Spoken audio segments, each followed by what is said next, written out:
Goodwill Community Foundation, creating opportunities for a better life. I've written a letter that has several paragraphs, and to make each paragraph stand out just a little more, I want to add a first-line indent.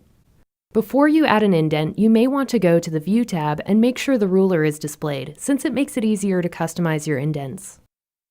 To create a first-line indent, you can just place the insertion point at the beginning of a paragraph and then press the Tab key.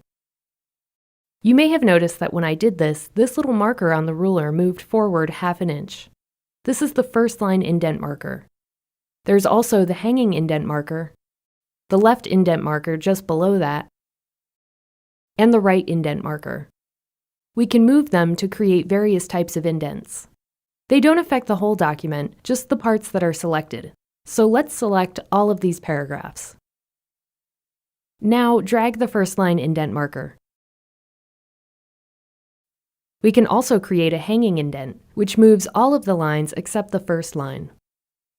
The left indent will move all of the lines at the same time, and the right indent is useful if you want to make a paragraph narrower. But for this letter, I need a more traditional look, so I'm just going to do a first-line indent of ½ inch.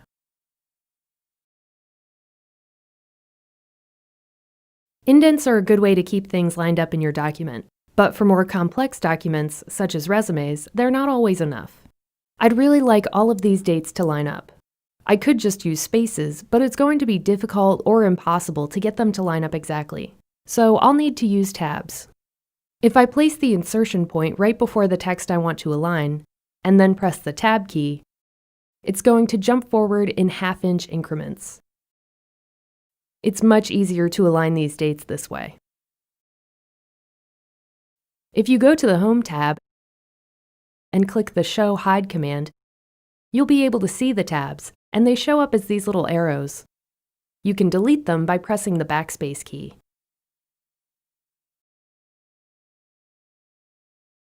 That works pretty well, but I'd like to have a little more control over exactly how the text lines up. I think a tab stop is exactly what we need here. Tab stops tell the text exactly where to line up, so you're not limited to ½ inch increments. On the left side of the screen is the tab selector.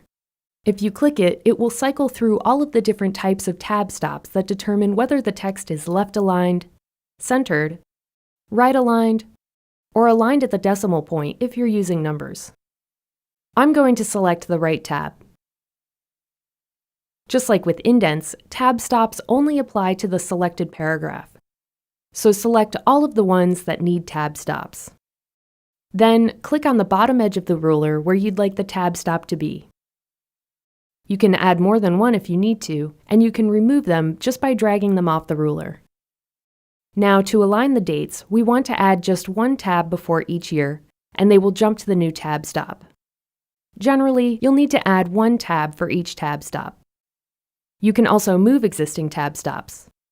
Make sure your text is selected, and then move the tab stop to the left or right. But be sure to allow plenty of free space for the text.